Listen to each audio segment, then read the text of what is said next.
Hello दोस्तों, solution by PJ में आप सबका स्वागत है। आज एक बार फिर से मैं आप लोगों के लिए हिस्ट्री का मॉक टेस्ट लेके आ गई हूँ, वो भी चौथा नंबर, यानी कि मॉक टेस्ट 3 हो चुके हैं हिस्ट्री का, और बारी बारी से सारे विषय का आपका मॉक टेस्ट कराया जा रहा है फुल एक्सप्लेनेशन के साथ। तो आप लोग पूरा वीडियो देखा कीजिए। चलिए आज के पहले प्रश्न की ओर बढ़ जाते हैं, देखते हैं क्या है। हमारा पहला प्रश्न है, अशोक के शिलालेखों में प्रयुक्त लिपि कौन था? तो किसका आगे, चूँकि हिस्ट्री का प्रश्न है तो हिस्ट्री का ही आज मॉक टेस्ट है। तो अशोक के शिलालेखों में प्रयुक्त लिपि की बात करें, उससे पहले आपको पता होगा कि मौर्य राजवंश से संबंधित था कौन? तो अशोक और मौर्य राजवंश के शासकों में या राजाओं में सर्वश्रेष्ठ कौन था? अशोक शक्तिशाली, काफ़ी फेमस नाम है और एग्ज़ाम के लिए काफ़ी इम्पोर्टेंट नाम भी है। बात कर लें कि जो प्रयुक्त लिपि थी वो कौन कौन थी, तो ब्राह्मी लिपि भी थी, खरोष्टी भी था, अरमाइक भी था। ये सब सारी लिपियाँ क्या हुई थी? प्रयुक्त हुई थी अशोक का शिलालेखों में। तो इसलिए इसका राइट आंसर क्या हो जाएगा? उपयुक्त में एक से अधिक। वही बात कर ले, और क्या प्रश्न पूछ लिया जाता है कि अगर आपसे पूछे कि अशोक का अधिकांश शिलालेख किस लिपि में उत्कीर्ण करवाया गया है, तो ब्राह्मी लिपि में। तो ये पॉइंट यहाँ पे नोट डाउन कर सकते हैं कि अशोक का अधिकांश शिलालेख किस लिपि में है? अधिकांश शिलालेख किस लिपि में उत्कीर्ण करवाया गया है? तो ब्राह्मी लिपि में। वहीं चार लिपियाँ मेन उत्कीर्ण की गई हैं अशोक के शिलालेखों में, जो कि ब्राह्मी, खरोष्टी, अरमाइक और एक और कौन है? ग्रीक। तो ये चारों लिपियों को भी ध्यान में रखना है। वहीं बात कर ले कि अशोक का अगर पूछे मानसेहरा, तो यहाँ पर पॉइंट नोट डाउन कर सकते हैं क्या? अशोक का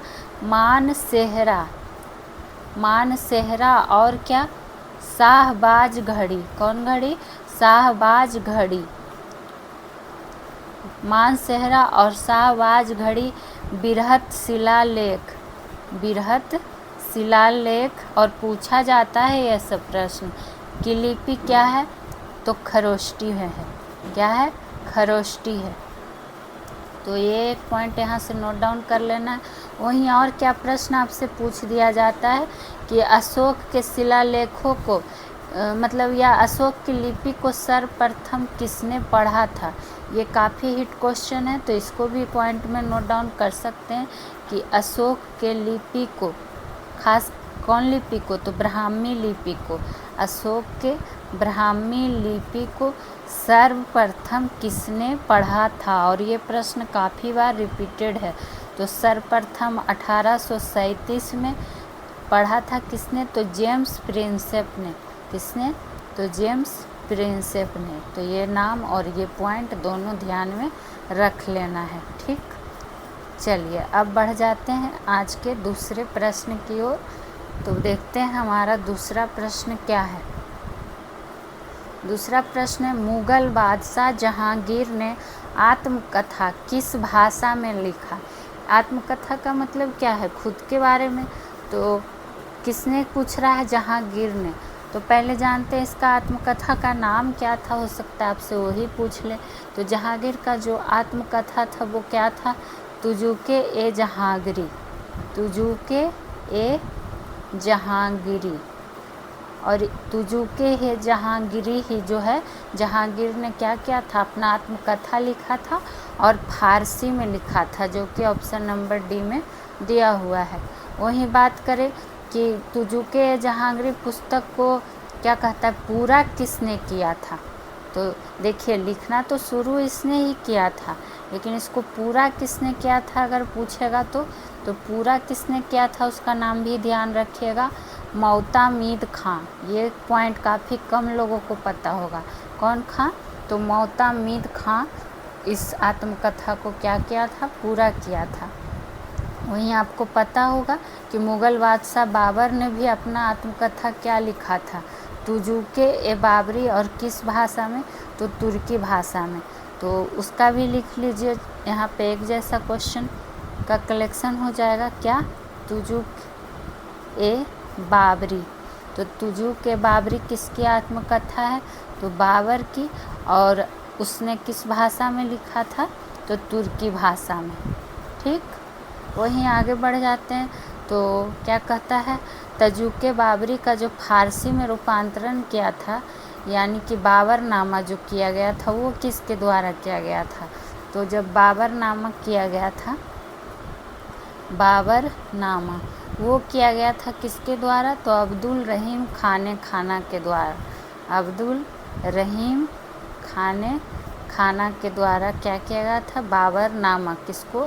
तो तजुके बाबरी को। ठीक, चलिए अब बढ़ जाते हैं आज के आगे की ओर प्रश्न, जो कि हमारा प्रश्न नंबर 3 हो जाएगा। आर्य समाज की स्थापना किसने की थी?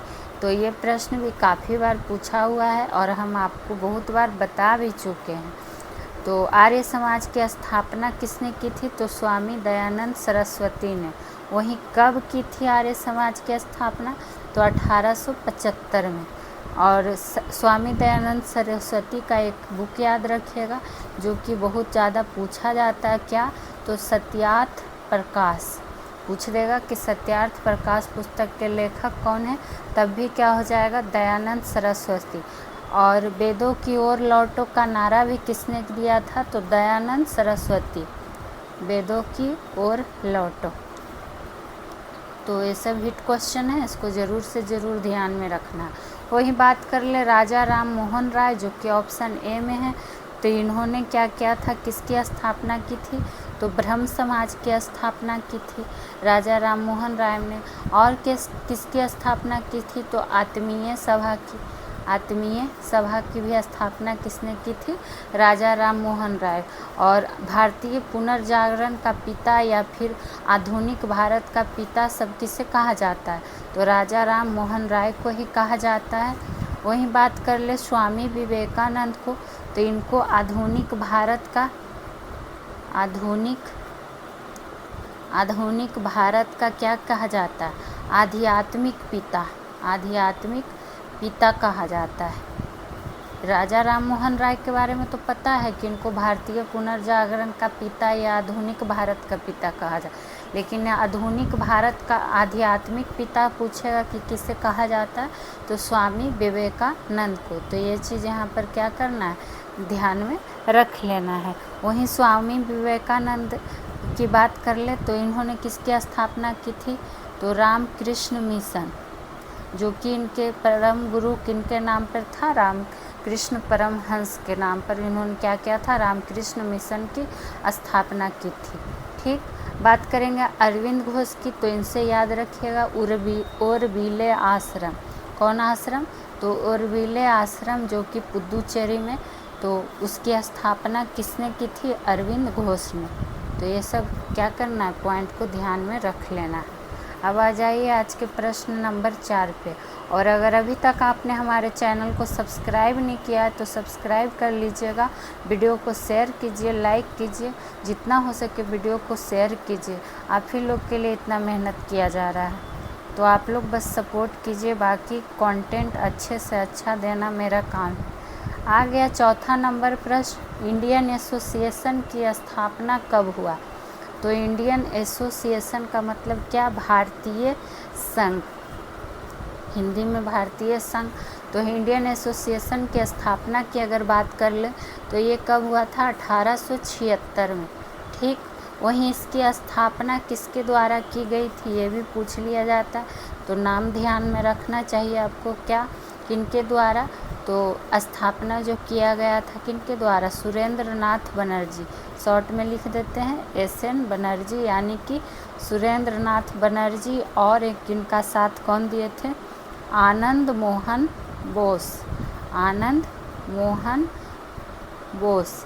अगर आनंद मोहन बोस ऑप्शन में नहीं रहे तो SN सुरेंद्र नाथ बनर्जी को मारना है टिक, और दोनों रहे तो एक से अधिक मारना है। तो ये चीज़ पॉइंट को ध्यान में रखिएगा कि इन्हीं दोनों के द्वारा इसकी स्थापना की गई थी। वही इस संगठन द्वारा क्या हुआ था कि पहली बार सिविल सर्विसेज की उम्र सीमा कम करने का विरोध पूरे भारत में किया गया था। हाँ, यहाँ पर एक प्रश्न और कंफ्यूज कर सकता है। अगर आपसे पूछे कि इंडिया लीग की स्थापना। देखिए इंडियन एसोसिएशन और इंडिया लीग अलग अलग हो जाता है। तो अगर आपसे पूछ दे कि इंडिया लीग की स्थापना कब हुई थी, तो 1875 में हुई थी। और किसके द्वारा किया गया था, तो शिशिर कुमार घोष। किसके द्वारा, तो शिशिर कुमार घोष के द्वारा। तो ये दोनों में क्या होना है, कंफ्यूज नहीं होना है। ठीक, चलिए अब बढ़ जाते हैं आज के 5वें प्रश्न की ओर। सर्वप्रथम किसने 1857 के क्या विद्रोह को 1857 के विद्रोह को भारत का प्रथम स्वतंत्रता संग्राम कहा था? ये काफ़ी इम्पोर्टेंट प्रश्नों में से एक है, इसलिए स्टार मार्क कर दे रहे हैं। तो जो भारत का प्रथम स्वतंत्रता संग्राम कहा था, वो किसने कहा था? बीडी सावरकर ने, जो कि ऑप्शन नंबर सी में दिया हुआ है। अब आ जाइए, और किसने क्या कहा था, ये काफ़ी बार पूछा जाता है, तो आपको हम बहुत बार बता भी चुके हैं। तो आरसी मजूमदार की अगर हम बात कर लेते हैं, तो आरसी मजूमदार ने कहा था कि 1857 का विद्रोह क्या था, स्वतंत्रता संग्राम नहीं था। आगे में आप लोग जोड़ लीजिएगा 1857 का विद्रोह। लेकिन इन्होंने क्या कहा था कि 1857 का जो विद्रोह था, तो ये स्वतंत्रता संग्राम नहीं था। क्या नहीं था? स्वतंत्रता संग्राम नहीं था। ये आरसी मजूमदार का कथन था। ठीक, वही बात कर लें, और किसका पूछ लिया जाता है, टी.आर. होम्स का, कि टी.आर. होम्स ने क्या कहा था? टी.आर. होम्स का कथन क्या था? तो इसका कथन क्या था कि 1857 का जो विद्रोह था सभ्यता और किसका, बर्बरता, सभ्यता एवं बर्बरता का क्या था, संघर्ष। ये किसने कहा था? तो टी.आर. होम्स ने। तो ये नाम भी याद रखिएगा। और जेम्स ऑट्रम ने कहा था, जेम्स ऑट्रम और डब्ल्यू टेलर ने, कि अंग्रेज़ों के विरुद्ध हिंदू एवं मुसलमानों का षड्यंत्र था। वही बात कर ले, 1857 के विद्रोह का प्रतीक क्या था, तो कमल और रोटी। ये सब सारे स्टेटमेंट हम आपको पहले भी लिखवा चुके हैं, लेकिन जो इम्पोर्टेंट क्वेश्चन है तो कभी कभी आपके लिए रिपीट होता रहेगा। चलिए अब बढ़ जाते हैं आज के प्रश्न नंबर 6 की ओर। किसे फ्रांसीसी साम्यवाद का जनक माना जाता है? तो यहाँ पूछा क्या गया है, फ्रांसीसी साम्यवाद का जनक। तो जान लेते हैं कि किसे कहा जाता है। ये कहा जाता है सेंट साइमन को, जो कि ऑप्शन नंबर डी में दिया हुआ है। तो सेंट साइमन की अगर हम बात कर लेते हैं, तो क्या जानेंगे, इनका जन्म कब हुआ था? हो सके जन्म ही पूछ दे, क्योंकि ये सब ऐसा नाम है कि हर किसी को ध्यान में नहीं रहता, तो एग्जामिनर आपको फंसाने का ही कोशिश करेगा। तो 17 अक्टूबर 1760 में क्या हुआ था, इनका जन्म हुआ था। वहीं बात करें और क्या प्रश्न आपसे पूछ सकता है, जैसे ऑप्शन ए में है रॉबर्ट ओवेन। तो इससे क्या जान सकते हैं, रॉबर्ट ओवेन से अगर, तो रॉबर्ट ओवेन से पूछ दिया जाता है कि आदर्शवादी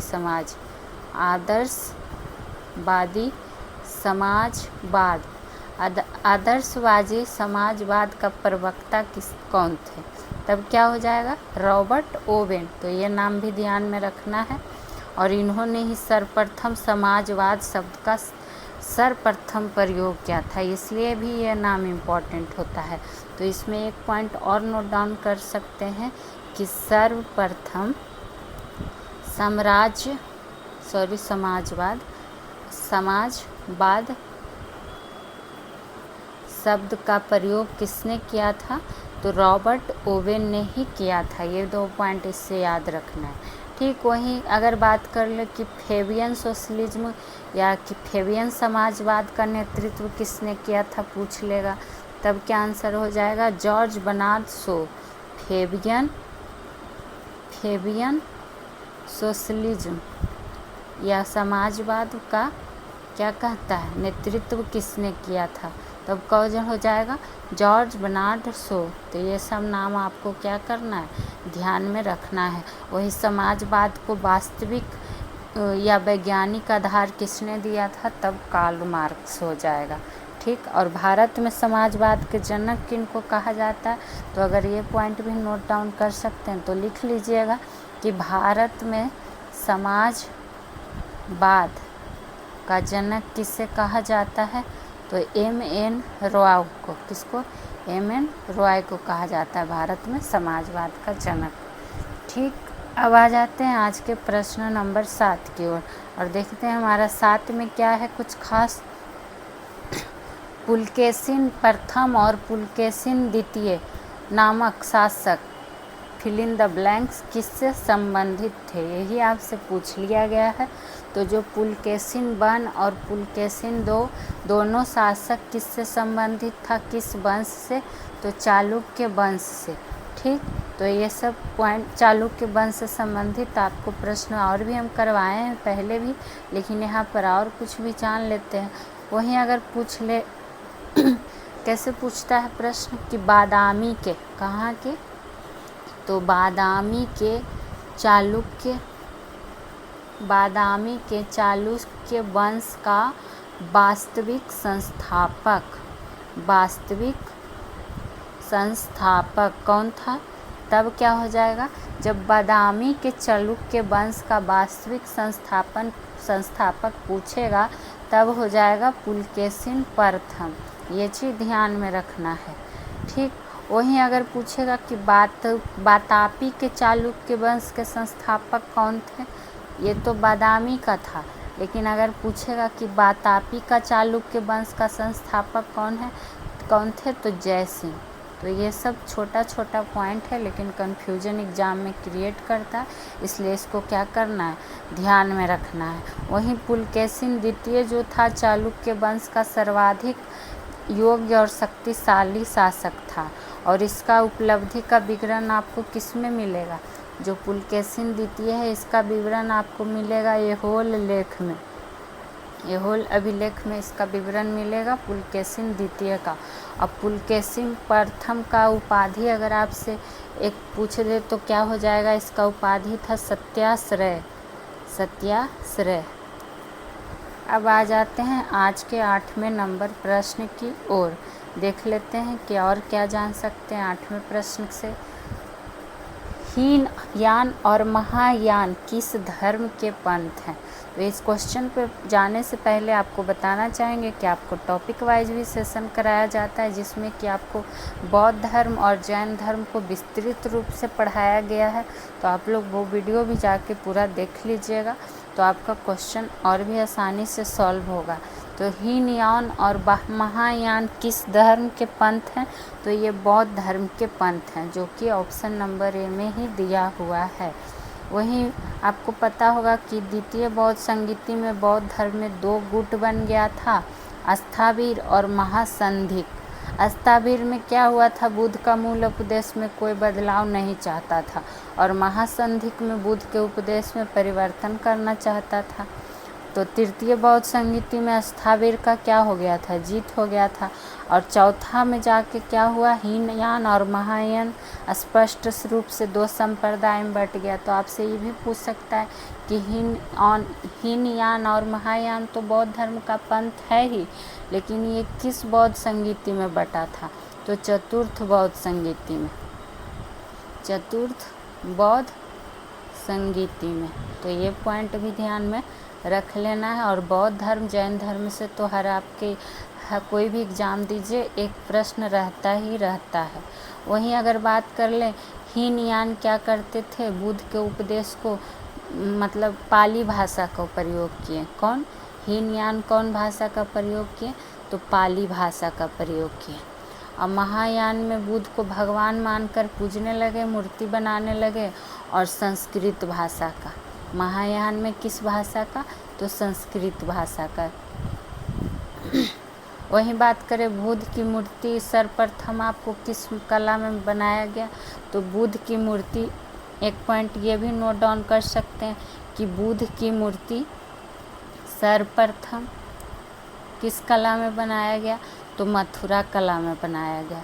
किसमें, मथुरा कला में बनाया गया। ठीक।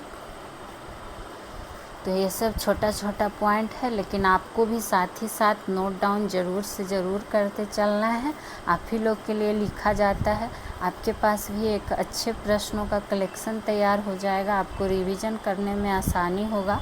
अब आ जाइए 9वें प्रश्न, जो कि आ गया है क्या, मिलान करने वाला। तो देखते हैं क्या मिलान करना है। तो फासिस्टवाद किससे संबंधित है, ये आपसे पूछा गया। तो जो फासिस्टवाद है वो आपका मुसोलिनी से संबंधित है। मुसोलिनी जो क्या था, इटली का तानाशाह था। तो अगर यहाँ पर लिखना चाहते हैं तो लिख लीजिएगा कि इटली का तानाशाह कौन था, तो मुसोलिनी, और ये फासिस्टवाद से संबंधित था। वहीं बात करें प्रजातंत्र कौन संबंधित हो जाएगा, तो प्रजातंत्र से संबंधित हो जाएगा वुडरो विल्सन, जो कि 4 में दिया हुआ है। वुडरो विल्सन जो प्रथम विश्व युद्ध के दौरान क्या था, अमेरिका का राष्ट्रपति। तो यहाँ पर ये भी लिख सकते हैं कि प्रथम विश्व युद्ध के समय अमेरिका का राष्ट्रपति कौन था, वुडरो विल्सन। ठीक। वहीं नात्सीवाद का अगर बात कर लें कि ये किससे संबंधित था, तो नात्सीवाद था जो एडोल्फ हिटलर से संबंधित था। तो ये हो गया। और क्या कहता है, जो बच गया क्या, समाजवाद। तो समाजवाद से संबंधित कौन हो गया, लेनिन। लेनिन जो कि रूस का नेता था, जिसको रूस का गांधी भी कहा जाता था। तो यहाँ पर अगर आपसे पूछ दे कि रूस का गांधी किस नेता को कहा जाता था, तो लेनिन को। तो जो यहाँ पर लगा कि पॉइंट आपको बताना ज़रूरी है, वो आपको बताया गया। ठीक। अब आ जाइए आज के प्रश्न नंबर 10 की ओर। स्वराज मेरा जन्मसिद्ध अधिकार है और मैं इसे लेकर रहूँगा, नारा किसने दिया था। देखिए, नारा वगैरह तो सबको आसानी से याद हो जाता है, लेकिन ऐसे हल्के क्वेश्चन को भी आपको इग्नोर नहीं करना है। होता क्या है, एग्ज़ाम में कन्फ्यूजन क्रिएट कर देता है। तो ऐसा प्रश्न भी आपको याद रखना ज़रूरी है। तो ये आपको पता होगा कि किसका नारा था, तो बाल गंगाधर तिलक जी का ही नारा था, स्वराज मेरा जन्मसिद्ध अधिकार है। ठीक। वहीं बात कर ले कि एक और बाल गंगाधर तिलक ने एक और कथन कहा था कि यदि अस्पृश्यता को भगवान मानता है तो मैं भगवान को नहीं मानता हूँ। यानी कि छुआछूत को अगर भगवान मानते हैं तो मैं भगवान को नहीं मानता हूँ। ये कथन भी बाल गंगाधर तिलक का ही था। और स्वराज मेरा जन्मसिद्ध अधिकार है, ये नारा उन्होंने 1916 में दिया था। हो सके आपसे ईस्वी पूछ दे। वहीं बाल गंगाधर के बारे में पहले तो हम लोग बहुत सारे चीज़ डिटेल में पढ़ चुके हैं। यहाँ नारा का बात आया है तो महात्मा गांधी का कुछ नारा जान लीजिए, जैसे कि हे राम, करो या मरो, करो या मरो। ये सब का नारा किसने दिया था, तो महात्मा गांधी जी ने दिया था। तो ये सब ध्यान में रखिएगा। वहीं बात कर ले कि लाला लाजपत राय। तो लाला लाजपत राय के बारे में तो आप लोग को पहले भी बहुत कुछ बता चुके हैं, तो बार बार एक ही चीज़ क्या लिखे, आप लोग खुद से भी रिवीजन किया कीजिए। अब आ जाइए आज के 11 नंबर प्रश्न की ओर। देख लेते हैं, अकबर द्वारा निर्मित पंचमहल कहाँ स्थित है। तो अब आ गया है हमारा प्रश्न नंबर 11, और इसका सॉल्यूशन जानने से पहले आप लोग से रिक्वेस्ट है कि अगर आपको मेरा सॉल्यूशन करवाना अच्छा लगता है तो प्लीज़ इस मेहनत में आप लोग साथ दीजिए, सपोर्ट कीजिए, ताकि और भी आप लोगों के लिए अच्छे से वीडियो बनाया जाए और आपके एग्ज़ाम के लिए सारे सेशन हेल्पफुल हो जाए। तो चलिए देखते हैं 11 नंबर प्रश्न, अकबर द्वारा निर्मित पंचमहल कहाँ स्थित है। तो जो पहले तो यह नाम याद रखिएगा, कौन महल, तो पंचमहल किसके द्वारा, तो अकबर के द्वारा। स्थित कहाँ है, तो फतेहपुर सिकरी में स्थित है। तो ये सब ध्यान में रखिएगा। फतेहपुर सिकरी का जो इबादत खाना था, तो उसमें अकबर क्या करता था, विभिन्न धर्मों के विद्वानों के साथ चर्चा करता था। और रहा बात इसी तरह का कुछ क्या कहता है, मेन इम्पॉर्टेंट निर्माण जो कि निर्माण करता है पूछ लिया जाता है। तो जैसे कि दिल्ली का याद रखिएगा, कौन सा, दीन पनाह नगर, दीन पनाह नगर, जिसका निर्माता कौन था, निर्माणकर्ता कौन था, तो हुमायूं। तो ये भी पूछा जाता है एग्ज़ाम में। ठीक। वहीं अगर बात कर लें कहाँ और क्या पूछ लिया जाता है, फतेहपुर सिकरी में ही एक जामा मस्जिद, बुलंद दरवाज़ा और दोनों का निर्माण कौन करवाया था, तो अकबर। तो क्या ध्यान में रख सकते हैं। अच्छा, यहाँ ऑप्शन आगरा है तो आगरा का 2 लिख लीजिए। जो पूछा जाता है शीश महल, कौन महल, तो शीश महल, मोती मस्जिद, आगरा वाला मोती मस्जिद, और इसका निर्माण कौन था, आगरा और आगरा में कौन कौन, शीश महल और मोती मस्जिद, जिसका निर्माण करता कि कौन था, तो शाहजहाँ। तो ये पूछा जाता है ये सब, तो इसको नोट डाउन ज़रूर कीजिएगा, ठीक। वहीं अगर मोती मस्जिद दिल्ली वाला पूछ दे, दिल्ली वाला मोती मस्जिद तो आगरा वाला मोती मस्जिद था, इसमें काफ़ी लोग कंफ्यूज कर जाते हैं। तो दिल्ली वाला जब मोती मस्जिद का बात करेगा तब निर्माणकर्ता कौन हो जाएगा, औरंगजेब, ठीक। तो ये सब नोट डाउन ज़रूर कर लीजिएगा। वही हुमायूं का मकबरा कहाँ है, तो दिल्ली में किसके द्वारा निर्माण करवाया गया था, तो हमीदा बानो बेगम के द्वारा। आगरा का किला पता होगा, आगरा में ही है और अकबर निर्माण कराया था। फिर और जामा मस्जिद हो गया, मोती मस्जिद हो गया दिल्ली में। वही जामा मस्जिद पूछ दे कि जामा मस्जिद का निर्माण किसने करवाया था, जामा मस्जिद तो शाहजहाँ ने। और ये सब पूछा जाता है, इम्पॉर्टेंट प्रश्नों में से एक है। चलिए अब बढ़ते हैं आज के 12वें नंबर प्रश्न की ओर। देखते हैं 12 नंबर प्रश्न में क्या है। किसने बंगाल में द्वैध शासन, इसको सही कर लीजिएगा, द्वैध शासन प्रणाली को क्या कर दिया था, समाप्त कर दिया गया था। यही आपसे पूछा गया था कि बंगाल में द्वैध शासन प्रणाली को समाप्त कौन कर दिया था। तो पहले समाप्त से पहले जानते हैं कि शुरुआत किसने किया था, यानी द्वैध प्रणाली शुरुआत किसने की थी, शुरू किसने की थी, तो शुरू किया था रॉबर्ट क्लाइव ने। लेकिन इसको जो समाप्त किया था वो किसने किया था, तो ये किया था वारेन हेस्टिंग्स के, जो कि ऑप्शन नंबर बी हो जाएगा इसका राइट आंसर। यानी कि बंगाल में जब द्वैध शासन प्रणाली था तो उसके अंतर्गत कर संग्रह या फिर दीवानी अधिकार किसके पास था, अंग्रेज़ों के पास था। और ये लॉर्ड क्लाइव ही था, यानी कि रॉबर्ट क्लाइव ही था जो क्या था, जो इलाहाबाद की संधि हुई थी 1765 में, उसी के बाद क्या था, बंगाल में द्वैध शासन को लागू कर दिया था। कौन, तो रॉबर्ट क्लाइव। और उस प्रणाली में हुआ क्या था कि सदर या निजामत का अधिकार बंगाल के नवाब के पास था, यानी कि प्रशासनिक अधिकार। वहीं अगर बात कर ले द्वैध, एक पॉइंट और नोट डाउन कर सकते हैं कि द्वैध शासन के काल को क्या कहा जाता है, तो बंगाल का लूट काल भी कहा जाता है, बंगाल का लूट काल भी कहा जाता है। तो ये काफ़ी लोगों को नहीं पता होता है और एग्ज़ाम में आ जाता है तो लोग परेशान हो जाते हैं। तो बंगाल का लूट काल भी किसे कहा जाता है, द्वैध शासन के काल को, ठीक। चूँकि क्या था, इसके अंतर्गत नवाब के पास अधिकार विहीन उत्तरदायित्व था, सारा किसके पास चला गया था, अंग्रेज़ों का शासन था। वहीं अगर आपसे पूछ ले कि द्वैध शासक का जनक किसे कहा जाता है, तो प्रश्न का आंसर अलग हो जाता है कि द्वैध शासन लिखिएगा, शासक नहीं। द्वैध शासन का जनक अगर आपसे पूछ ले तो जो इसका जनक था वो कौन था, नाम याद रखिएगा, लियोनल कार्टियस। और एग्ज़ाम में काफ़ी बार पूछा भी जा चुका है। तो लियोनल कार्टियस था जो द्वैध शासक का जनक था, ठीक। तो ये सब पॉइंट को आपको बारी बारी से नोट डाउन साथ ही साथ करते ही चलना है। अब आइए प्रश्न नंबर 13 पे देख लेते हैं 13 में क्या है। और आपको बार बार बोल रहे हैं, यहाँ सारे विषय का आपको मॉक टेस्ट करवाया जाता है, वो भी फुल एक्सप्लेनेशन के साथ। और आप लोग खुद क्वेश्चन देखिए, बताइए कैसा लगता है आपको सेशन। आप लोग वीडियो देख लेते हैं, ना लाइक करते हैं, ना कमेंट करते हैं, तो हमें भी तो थोड़ा मोटिवेशन मिलना चाहिए। वीडियो को जितना हो सके शेयर कीजिए। अगर आपको अच्छा लगता है तभी आप इस वीडियो को शेयर सब्सक्राइब कीजिए, पर कमेंट करके बताइए, तो आप लोग कमेंट ही नहीं करते हैं। अब आइए प्रश्न नंबर 13।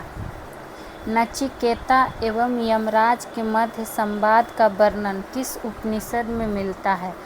तो इसको स्टार मार्क कर लीजिएगा ऐसे प्रश्नों का। तो इसका जो संवाद का वर्णन है क्या उपनिषद पूछा गया है? तो उपनिषद का अगर बात कर लें तो उपनिषद को क्या कहा जाता है? आपको हम बहुत बार बताए भी हैं कि उपनिषद को वेदांत कहा जाता है। क्या कहा जाता है? वेदांत भी कहा जाता है। किसको?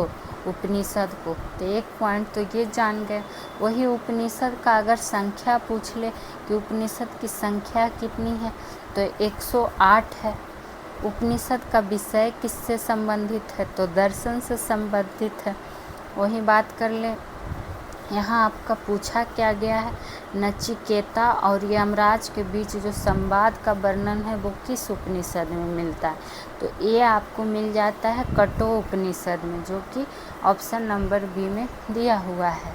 यानी कि नचिकेता जो था भौतिक वस्तु का त्याग किया और यमराज यानी कि यम से आत्मा एवं ब्रह्मा विषय पर ज्ञान प्राप्त किया था। और यही संवाद का वर्णन किस में है? कठोर उपनिषद का ही क्या है? ये विषय वस्तु है। ठीक। और जिसमें नचिकेता ने यम से 3 वर भी प्राप्त किया था, जिसमें सबसे महत्वपूर्ण वर था अध्यात्म विधा का उपदेश। तो ये सब लिखना नहीं है, बस जानकारी के लिए।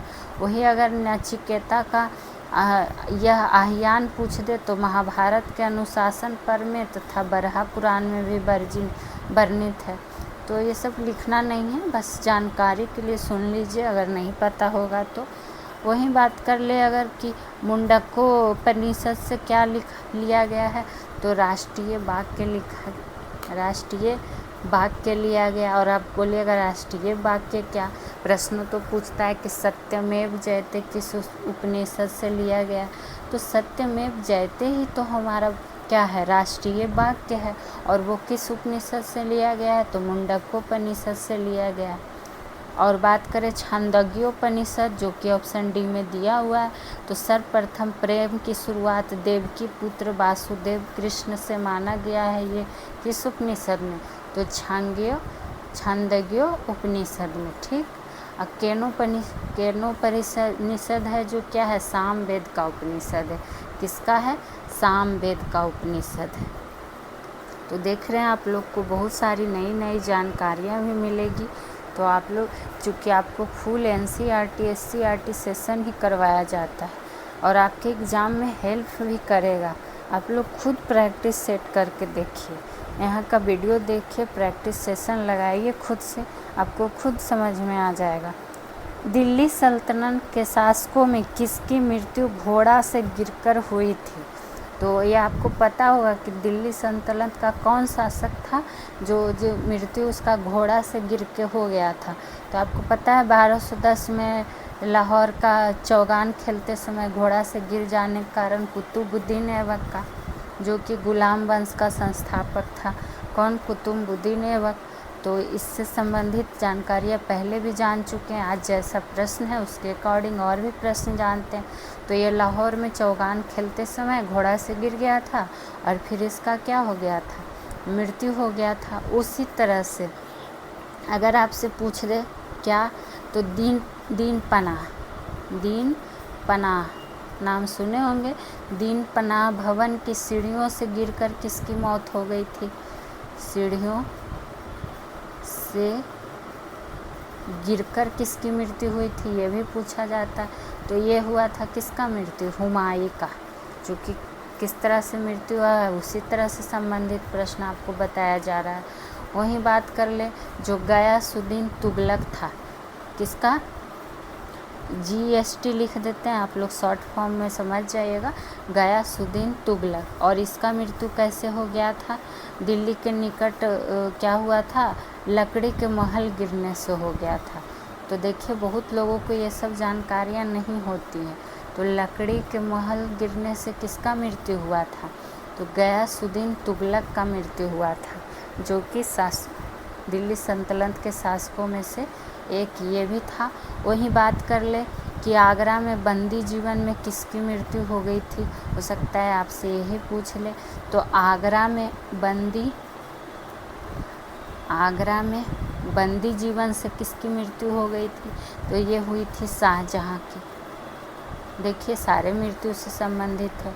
और जलाउद्दीन खिलजी का हत्या कौन करवा दिया था? तो अलाउद्दीन खिलजी, जो कि क्या कहता था, जलाउद्दीन खिलजी ने क्या किया था? दास वंश के अंतिम शासक शमसुद्दीन क्यूमर्स की हत्या किस में करवा दिया था? कीलखोरी के महल में करवा दिया था। तो बहुत हो गया हत्या। अब चलिए बढ़िए 15 नंबर प्रश्न की ओर।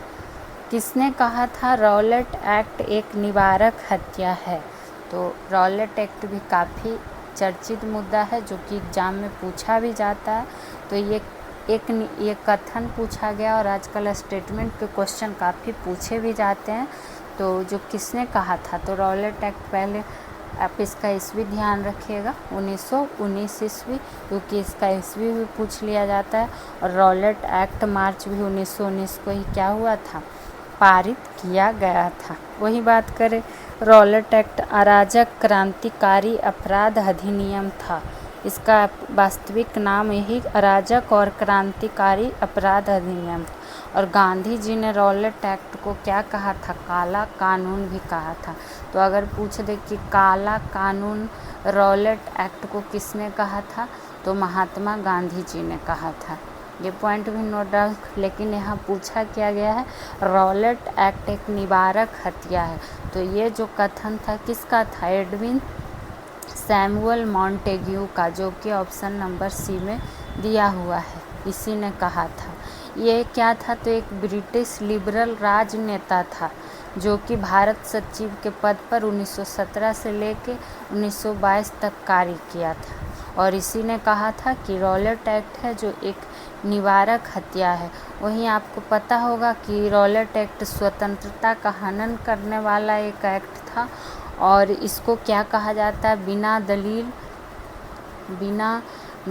बिना वकील और बिना अपील का कानून भी कहा जाता है। किससे? तो रॉलेट एक्ट को। तो ये सब पॉइंट भी आपको नोट डाउन कर लेना है। ठीक, चलिए अब बढ़ जाते हैं आज के 16 नंबर प्रश्न की ओर। और आपसे रिक्वेस्ट है कि प्लीज़ जितना हो सके वीडियो को शेयर कीजिए, लाइक कीजिए, और आपका इस सेशन से संबंधित कोई सुझाव या प्रश्न हो तो ज़रूर कीजिए, आपको उत्तर दिया जाएगा। ठीक है, अब आइए प्रश्न नंबर 16। तात्या टोपे उन सेना नायकों में से एक थे जिन्होंने खाली स्थान के भारतीय स्वतंत्रता संग्राम में भाग लिया। तो ये नाम हिस्ट्री में देखिए कितना इम्पोर्टेंट है। तात्या टोपे, जिन्होंने किसके भारतीय स्वतंत्रता संग्राम में भाग लिया था? तो इन्होंने 1857 के स्वतंत्रता संग्राम में भाग लिया था। और तात्या टोपे ने क्या किया था? 1857 के विद्रोह में कानपुर में किसका साथ मिलकर नेतृत्व किए थे? तो नाना साहेब के साथ मिलकर, नाना साहेब के साथ मिलकर। कौन? तात्या टोपे 1857 कहाँ से नेतृत्व करता किए थे? तो ये कहाँ से किए थे? कानपुर से। तो ये भी प्रश्न पूछा जाता है, तो इसको भी नोट डाउन करना ही करना है। और इनसे सबसे बड़ा प्रश्न क्या पूछता है कि तात्या टोपे का वास्तविक नाम या मूल नाम क्या है? ये एग्ज़ाम में काफ़ी हिट क्वेश्चन है। तो ये क्या है, या फिर कहिए कि बीपीएससी का फेवरेट क्वेश्चन में से भी एक हो जाता है। तो ये रामचंद्र पांडुरंग, इनका क्या था? मूल नाम था। किनका? तो तात्या टोपे का। और रोहित अगर पूछ ले कि नाना साहब का मूल नाम क्या था? नाना साहब, जिनका भी मूल नाम पूछा जाता है, तो नाना साहब का मूल नाम क्या था? धोंधू पंत। कौन पंत? तो धोंधू पंत।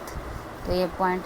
वही बात कर ले कि तात्या टोपे को उनका विश्वासघाती मित्र, उसका नाम पूछ लिया जाता है कि किसने विश्वासघात किया था तात्या टोपे के साथ, कौन सा मित्र ने?